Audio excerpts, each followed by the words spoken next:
Pelakon Nadia Kusumawati disahkan meninggal dunia akibat sakit jantung, kata anak perempuannya. Berdasarkan perkongsian di akaun Thread, dia mendapat perkabaran itu daripada pihak agensi pelancongan malam tadi.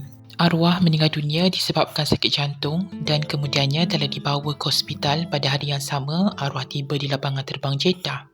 Tiada pihak yang memaklumkan kepada kami sekeluarga tentang keadaan arwah sehingga malam tadi pada jam 11.30 malam.